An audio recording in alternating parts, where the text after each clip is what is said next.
হার মানার আগে এটা অবশ্যই একবার শুনুন। বিল গেটস বলেন, আপনি যদি গরিব পরিবারে জন্মগ্রহণ করেন তাহলে সেখানে আপনার কোনো ভুল নেই, কিন্তু আপনি যদি গরিব হয়ে মারা যান তাহলে সম্পূর্ণ ভুলটা আপনার।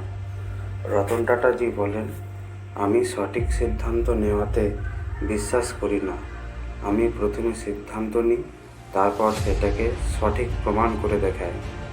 স্বামী বিবেকানন্দজি বলতেন, একটি সিদ্ধান্তকে বেছে নিন আর ওই সিদ্ধান্তটিকে আপনার জীবন করে তুলুন। তার সম্পর্কে চিন্তা করুন, সেটি নিয়ে স্বপ্ন দেখুন, সেই সিদ্ধান্তটি নিয়ে বেঁচে থাকুন।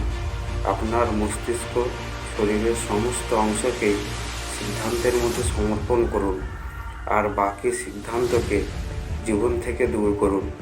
এটাই হলো সফল হবার সবথেকে ভালো উপায়।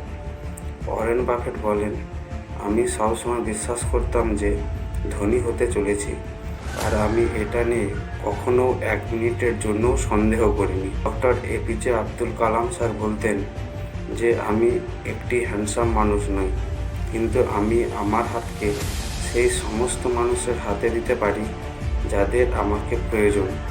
সৌন্দর্যটা মানুষের মনে থাকে, চেহারাটা নয়।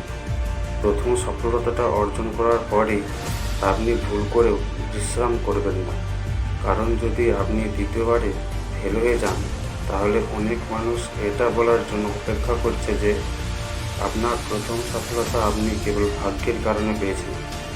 কালাম স্যার এও বলতেন যে আপনার স্বপ্নকে সত্যি করার আগে আপনাকে স্বপ্ন দেখা শিখতে হবে।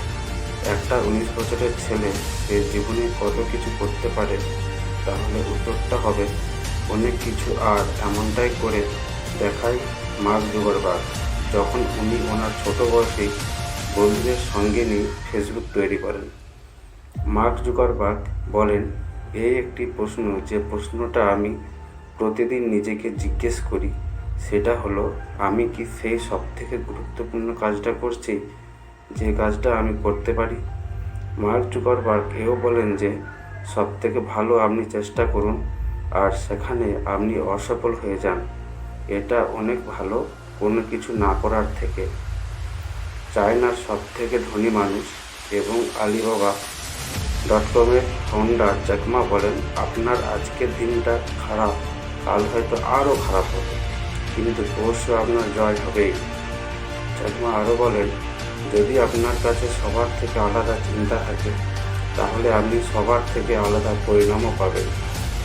মোহাম্মদ আলী বলতেন, আমি আমার ট্রেনিংয়ের প্রত্যেকটা মিনিটকে ঘৃণা করতাম, কিন্তু আমি নিজেকে এটা বলেছিলাম, হার মেনে নিও না, এখন একটু সহ্য করে নাও, আর সারাটা জীবন একটি চ্যাম্পিয়নের মতো বেঁচে থাকো। আশা করি আজকের ভিডিওটি আপনাদের ভালো লেগেছে, আর এমনটা হলে ভিডিওটি লাইক ও শেয়ার করতে ভুলবেন না। Thanks for watching.